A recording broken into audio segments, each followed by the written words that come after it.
Halo semuanya, perkenalkan nama saya Muhammad Nur Fauzan dengan NIM 2210800277. Pada video kali ini, saya akan mempresentasikan materi berjudul metode dan strategi berpikir kreatif. Di era sekarang ini, kreativitas itu bukan hanya milik para seniman atau desainer, tetapi menjadi keterampilan penting dalam berbagai bidang, mulai dari pendidikan, bisnis, hingga teknologi. Berpikir kreatif ini adalah kemampuan untuk melihat suatu masalah dari berbagai sudut pandang dan menemukan solusi yang unik serta inovatif. Kreativitas ini membantu kita untuk beradaptasi, menyelesaikan masalah, dan menciptakan sesuatu yang baru dan bermanfaat. Namun, agar kreativitas ini tidak hanya bergantung pada inspirasi semata, kita memerlukan adanya metode strategi yang sistematis, dan inilah yang saya akan bahas pada video kali ini. Masuk di slide selanjutnya. Nah, apa itu linear thinking? Nah, sebelum masuk ke strategi kreatif, mari kita bahas terlebih dahulu tentang konsep dasar yang disebut linear thinking. Linear thinking ini adalah proses berpikir logis yang berurutan dan dengan pilihan yang jelas, benar atau salah. Nah, proses berpikir logis ini mengesampingkan setiap pilihan di luar jawaban ya atau tidak dari pertimbangan.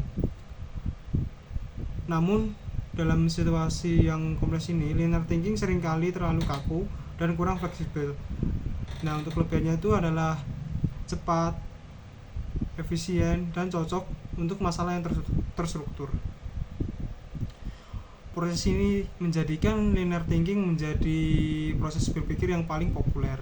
Di linear thinking itu ada banyak metodenya yang terbagi menjadi 3 grup. Yang pertama itu ada grup A yang berisi tentang false face, slash and dash, cherry split, think bubbles, dan scamper. Yang di grup B itu ada tug of war, idea box, idea grid, lotus blossom, ponic, the great Trans-Pacific, Ireland and Stormdoor Company, dan future fruit. Yang ada di grup C itu ada Brooding, Hall of Fame, Circle of Opportunity, Ideathons, dan Clever Trevor. Di sini saya akan membahas cuma ada 4 strategi atau metode. Yang pertama itu ada false and face. False and face itu adalah teknik berpikir kreatif yang digunakan untuk membalikan atau menantang asumsi yang sudah dianggap benar. Nah, untuk tujuan utamanya itu adalah melihat ide atau masalah dari sudut pandang yang sangat berbeda, bahkan bertolak belakang dari pemikiran umum. Nah, untuk mengubah perspektif dengan melihat kebalikan dari asumsi yang ada. Nah, untuk contohnya itu apabila aplikasi biasanya terus menambah fitur, tapi bagaimana jika kita buat versi yang sangat sederhana? Atau toko fisik ini dianggap penting, bagaimana jika hanya berbasis daring? Atau kursi biasanya memiliki 4 kaki, bagaimana jika hanya 3? Itu ada slash and dash. Nah, untuk metode ini digunakan untuk memecah suatu masalah atau ide besar ke dalam bagian-bagian kecil. Misalnya, jika kita meningkatkan strategi pemasaran, kita memecahnya menjadi target audience, media yang digunakan, dan pesan yang disampaikan. Dengan cara ini, kita bisa lebih mudah mengelola dan mengevaluasi setiap elemennya. Nah, contohnya itu seperti menganalisis komponen pengalaman pelanggan dari masuk toko hingga pembayaran, memisahkan elemen estetika, fungsionalitas, dan ergonomi untuk desain yang lebih baik. Selanjutnya, ada metode cherry split. Cherry split ini adalah teknik berpikir kreatif untuk membagi ide atau proyek besar menjadi unit-unit kerja yang lebih kecil dan mudah dikelola. Nah, teknik ini itu mirip dengan slash and dash, namun lebih fokus pada pembagian proyek besar ke dalam tugas-tugas yang kecil yang lebih terukur. Nah, untuk metode ini tuh cocok digunakan dalam manajemen proyek atau kerja kelompok. Itu ada scamper. Nah, scamper ini adalah metode brainstorming populer untuk memodifikasi ide atau produk yang sudah ada agar lebih inovatif. Nah, scamper ini merupakan akronim dari 7 teknik berpikir seperti substitute, combine, adapt, modify, put to another use, eliminate, reverse.